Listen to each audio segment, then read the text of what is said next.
안녕하세요. 에브리데이 크리스천을 찾아뵙게 된 박정훈 목사입니다. 함께 올려드리실 찬송가는 483장입니다.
오늘 주님께서 허락하신 말씀은요, 에스겔서 1장 4절부터 14절까지 말씀입니다.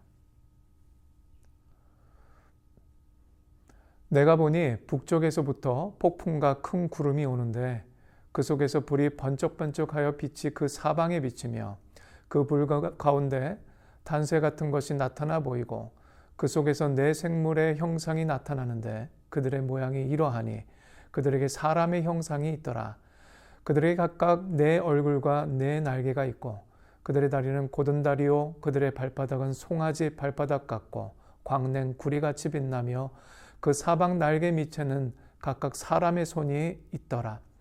그 네 생물의 얼굴과 날개가 이러하니 날개는 다 서로 연결하여 갈 때에는 돌이키지 아니하고 일제히 앞으로 곧게 행하며 그 얼굴의 모양은 넷의 앞은 사람의 얼굴이요 넷의 오른쪽은 사자의 얼굴이요 넷의 왼쪽은 소의 얼굴이요 넷의 뒤는 독수리의 얼굴이니 그 얼굴은 그러하며 그 날개는 들어 펴서 각기 둘씩 서로 연하였고 또 둘은 몸을 가렸으며 영이 어느 쪽으로 가면 그 생물들도 그대로 가되 돌이키지 아니하고 일제히 앞으로 곧게 행하며 또 생물들의 모양은 타는 숯불과 횃불 모양 같은데 그 불이 그 생물 사이에서 오르락내리락하며 그 불은 광채가 있고 그 가운데에서는 번개가 나며 그 생물들은 번개 모양같이 왕래하더라.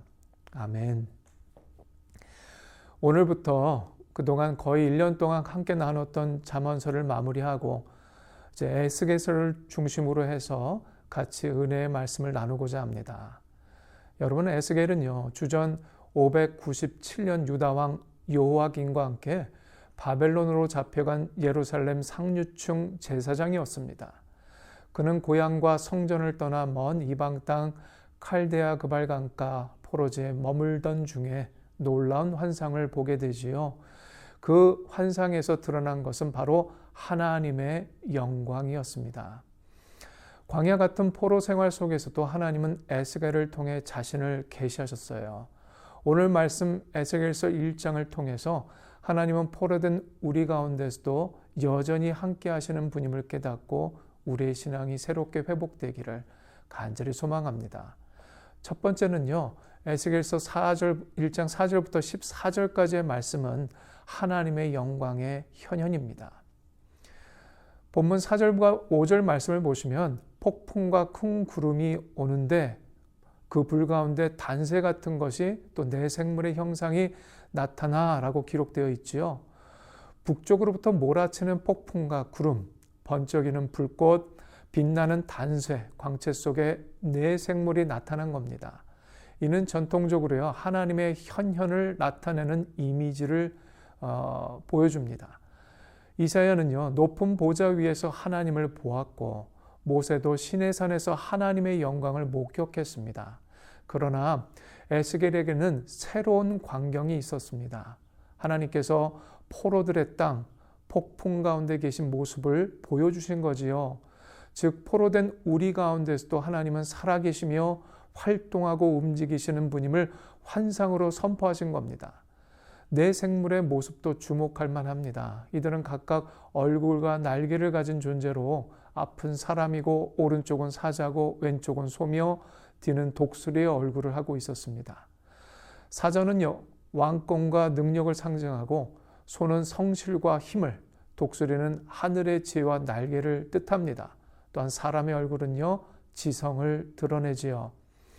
요한계시록 4장에서도요, 하나님 보좌 둘레에 네 생물이 있어 날마다 거룩하다고 찬양하듯 이 생물들은 만물 위에 계신 하나님을 섬기는 천사들입니다.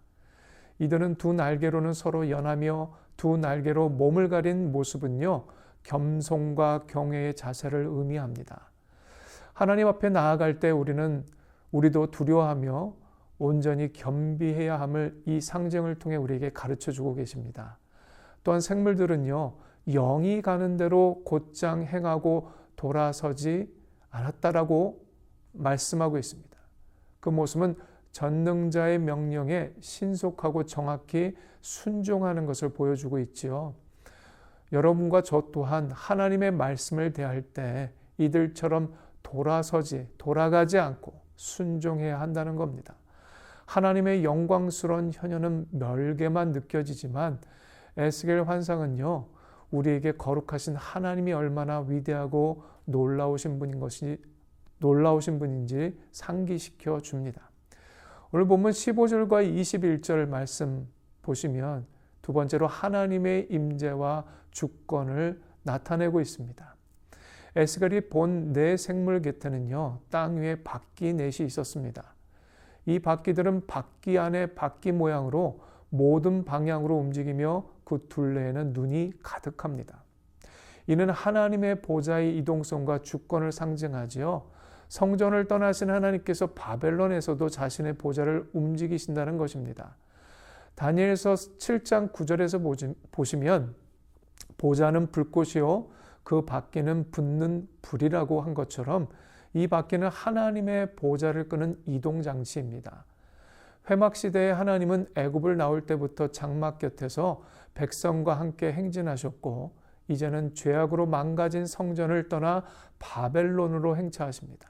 즉 하나님은 어디로든 이동하시는 왕이십니다. 그래서 바퀴는 하나님의 섭리를 비유하고 있습니다. 하나님이 가라 하시는 곳에 생물과 바퀴가 함께 가고 생물이 멈추면 바퀴도 멈추어서 하나님 뜻에 완전히 순종합니다. 이것은 오늘날 우리에게도 동일한 말씀입니다. 하나님은 한 곳에 갇혀 계시는 분이 결단코 아닙니다. 포로로 살아가는 에스겔이었지만 여전히 하나님은 그에게 말씀하셨고 자신을 영광 가운데 계시하셨습니다. 우리도 어렵고 힘든 상황 속에서도 하나님은 무소부재하셔서 우리에게 찾아오시는 분인 줄로 믿습니다.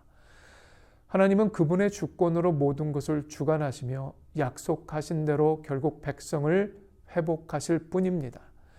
예레미야 29장 11절 말씀대로 너희를 향한 나의 생각을 내가 아나니 평안이요 재앙이 아니니라 하나님은 분명히 말씀하셨습니다. 에스겔은 하나님을 보고 즉시 엎드려 말하는 이의 음성을 들었지요. 이는 경외하며 순종하는 신앙인의 자세입니다. 오늘 말씀을 들은 우리도 하나님의 영광 앞에 겸손히 엎드려 경외함으로 예배하시기를 축복합니다. 시편 기자처럼 여호와여 아침에 주께서 나의 소리를 들으시리니 아침에 내가 주께 기도하고 바라리이다 기도합니다. 새벽에 일어나 하나님의 음성에 귀를 기울이고 기도하는 것은 하나님을 향한 믿음의 고백입니다. 또한 이 광경이 우리에게 준 교훈은 영적 눈을 뜨라는 것입니다. 우리의 영적 눈을 들어 하나님의 영광을 말씀 속에서 보고 음성을 듣고 가르침을 받아야만 합니다. 하나님은 성경과 기도를 통해 지금도 우리에게 꾸준히 계속해서 말씀하십니다.